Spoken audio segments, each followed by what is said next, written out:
Hey there, folks. I'm here at Theodore Roosevelt Island. It's in Washington, D.C. geographically, but the only way to access it is actually from a bridge from Arlington, Virginia, which is just over there, a pedestrian bridge. And then this is the very southern end of the island. You have this, this is the only road across it. It's this, I think it's called the George Washington Bridge. This is the, this old bridge that goes across, and you can literally see the Washington Monument literally right there. I mean, the National Mall's right over there. So, you know, we're right near, there's a Lincoln Memorial right there.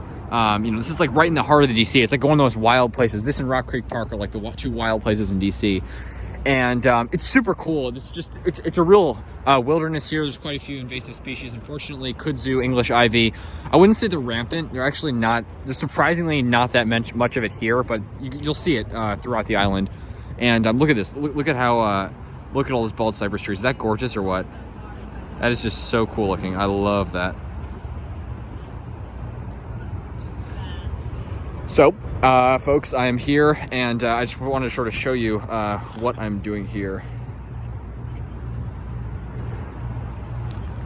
So yeah, let's go up here. So, what I'm doing here is I'm here to sort of reestablish Sabal minor in the DC area. You can see I have this bag full of Sabal minor, Dwarf Palmetto. Before I start, by the way, how on earth did that get there? Shopping cart that someone, I guess an angry person, threw it off the top of that bridge. Anyway, so what I'm doing is I have this bag full of Sabal minor collected from the Air and Space Museum. And so yeah, this is from both the Air and Space Museum and also the, what's it called? The Bartholdi Park. There's some Sabal minor there. And it wasn't, some of them I see wasn't quite ripe. I picked it a little early. So I'm gonna go back and collect more and spread it around. But you see I have the seed and I just chuck it there. And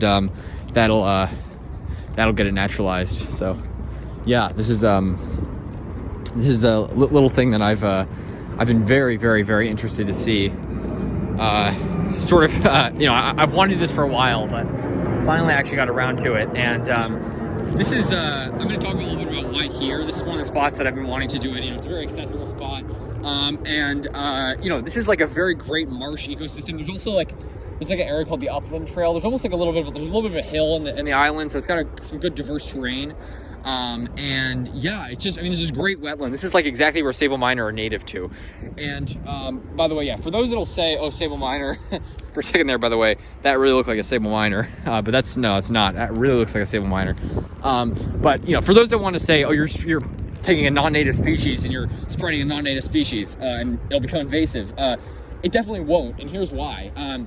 First of all, you know, the reason that all these species are invasive is they're either, usually the invasive species are either weeds or like vines or trees. Vines strangle things and then trees outcompete other trees.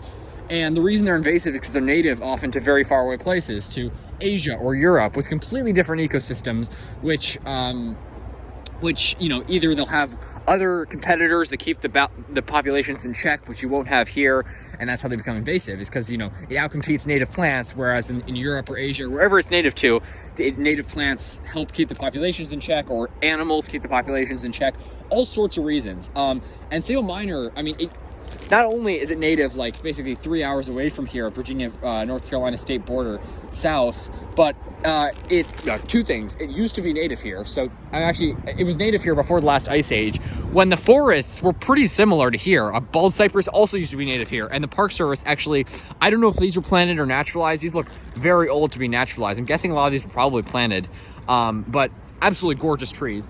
But bald cypress actually has been planted by some of the Park Service here in Northern Virginia and DC. I mean, I'm in DC now, here in this area, because, you know, it's not native, but it's native so close to here and to such a similar ecosystem that they know it won't become invasive, and it hasn't. But it helps also with soil erosion. You can see those roots. It has those famous knees, you know, which are called, you know, the roots that they call knees. And what the knees do is they help stabilize the trees in like storms and stuff. But what that in turn does is, you know, the waters around here, this is an island, Theodore Roosevelt Island, in the middle of the Potomac River. The Potomac River is very polluted, and pollutants and chemicals and all sorts of stuff speed up erosion. So the soils and the banks of the Potomac, and all the streams around here, for that matter of fact, have been eroding very quickly. And this sort of helps prevent erosion. It's a really great thing to see. You know, the erosion here has been really substantial. And these help prevent erosion. And obviously Sabal minor actually does that on a smaller scale. Maybe it's not a huge tree, but if you have a lot of Sabal minor, those roots help keep the soil intact and help prevent or at least slow the spread of erosion. So I'm actually helping in that way. And also, not only, you know, it's native 3 hours south of here. Sure, the forests are more coniferous, you have more pines, you have all sorts of different stuff, but go up to an area like North Georgia or Northern Alabama where the forests are, you know, pretty deciduous dominated for the most part. And you have Sabal minor. The northernmost populations of Sabal minor in Georgia and Alabama are in these areas that are very similar to here. You know, you have very similar, sort of a little bit more upland and less like tidal ecosystems. You don't have the, what's it called? You don't have, you know, so we're in the Piedmont, and we're in the Piedmont. We're sort of straddling the Piedmont coastal plain area, just like near Atlanta, where Sabal minor reaches this northernmost end in the southern suburbs of Atlanta. So it's native to a very similar ecosystem. So it won't become invasive because it's native to an area with the exact same trees as here, and where it's obviously not invasive, it's native, and things keep the population in check. And also, colder winters here than most of its native range help to sort of, I guess you could say, slow its spread, and not only, you know, the colder winters here also keep the populations in check. Not that it really kills them off, but maybe it'll produce less of a seed crop because of a cold winter.